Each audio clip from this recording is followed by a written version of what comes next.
द्रुतगति में आगे चली महाप्रभु रथ निर्माण कार्य। आगामी शीतल षष्ठी में 42 कोटी चक निर्माण कार्य संपूर्ण कर चली चक निर्माण कार्य। आज सुधा तीन रथर मोट 42 कोटी चकरू 35 कोटी चकर निर्माण शेष होती।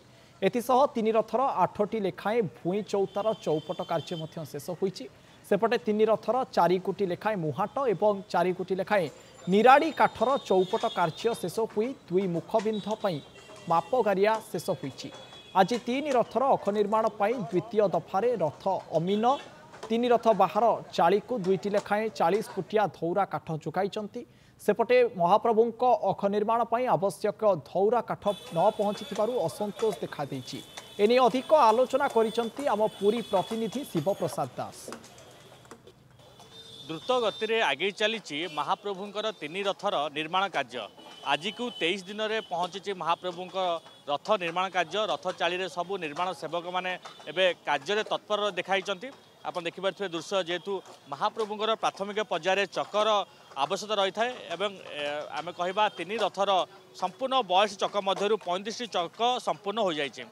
देखुए जेहेतु महाप्रभु नंदीघोष रथरे 16टी चक से भाव तालध्वज रथरे 14टी चक और दर्पदलन रथरे 12टी चक ये भाव 42 चकर आवश्यक थाए।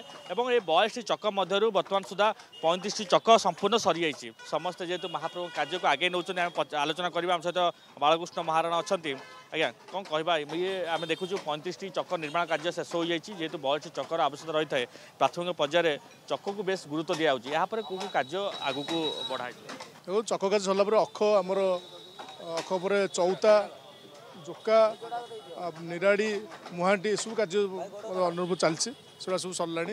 चौथार आम सूता बाड़िया कार्य 3टी भूर जो 12 प्रस्त चौथा थाए चौथार सूता बाड़िया कार्य चलती। जोका आम जो 16 गोटी जोकारु जोका कार्य प्राय 4टी जोका कल सरला। आज बाकी जोका गुड़ कार्य चलती सब पर्याय अनुसार कम जो पछू जो कार्य हवा कथा से सब कार्य त्वरान्वित हो। नाहक अख सरला पड़ी नाहक बड़ छुआ सान छुआ ढौरा काठर आवश्यकता थाए जोटा कि आसंता काली भर आम कार्य से अख कार्य आरंभ हो।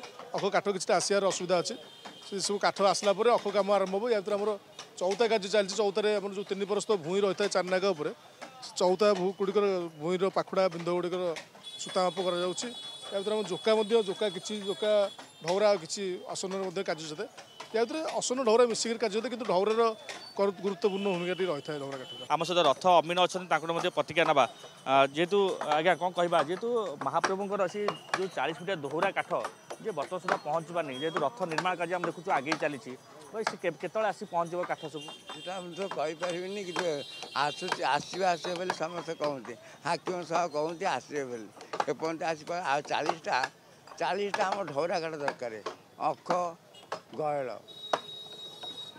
दरकार और दंडा काठ आसला 40 फुटिया सी आम 30टा आसा कथा 30 टू आसी मात्र 4टी 5टी आई आ बाकी काठ विलम्ब टी होने अन्य कम चली 20 फुटिया दरकार हो। निर्माण कार्य जेहतु पाखे आसूची काठ जो न पहुँचे तो असुविधा सम्मुखीन हे कारण रथ निर्माण बाधा बाधा सृष्टि होगी।